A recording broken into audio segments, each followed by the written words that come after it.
Hello, my name is Jacob Osborne, and this is our fifth speaking assignment. Today I'm going to be talking about basketball and the offenses, defenses, players, where they'll play, and some fun facts. So let's get started. We'll start with the fun facts. James Naismith is the inventor of basketball, or he's credible with the invention. It was invented in 1891, and the first hoops were peach baskets, and their backboards were wire, which is pretty cool, I think. Your players are your center, and he has to be big, tall, usually your tallest player on the team.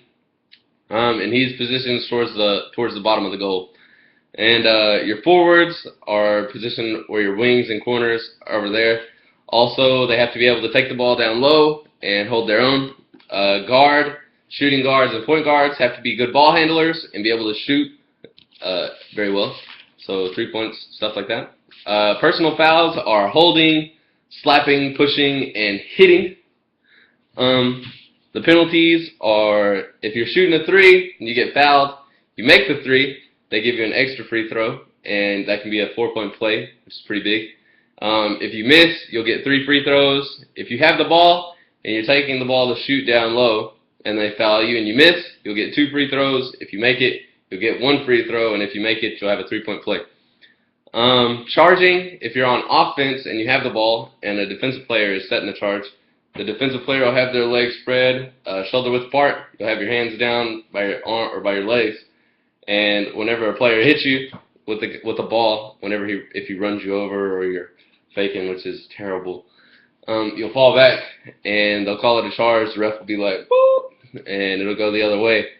How an offensive player will hit the charge is they'll probably dribble into him and hit him hard and try to get a point, which is how they get it. Walking, prime example of that is if you're shooting a layup and you take more than 2 steps, the ref will call it and he'll go like this. Double dribble is whenever you're dribbling and I guess you get nervous, you'll smack the ball down with 2 hands. That's a double dribble. Goaltending is if somebody shoots the ball and the ball is going down towards the hoop and you swat it, they'll count it as if they made the basket. Another one is if you hit their body, the ref will smack both sides of his hips like that, and that's from if you're going up to block their shot and this is a player, you hit them in the air, that'll be called bumping them in the air, I guess. Offense, you have a spread offense, which is if you're up big and you're towards the end of the game, you'll have all your players out around the 3-point area, and it's just like keep away from, you'll just hit them, just keep passing the ball around, wasting time. Set offense, or other known as pick and roll, is just like that. You set a pick, you'll roll off the pick and go towards the basket. Hopefully you'll get the ball, and you'll shoot a layup or dunk or hit a jump stop and put up a short shot. Defenses is you have man defense, which is pretty self-explanatory. You have a man, and you'll follow that man. You'll guard him wherever he goes. Zone is 2-3, or known as 2-3, and every man has a zone. So you'll split the floor into 4, and every player has something like that. Like you'll have a corner, up high. That's the simplest way of explaining it.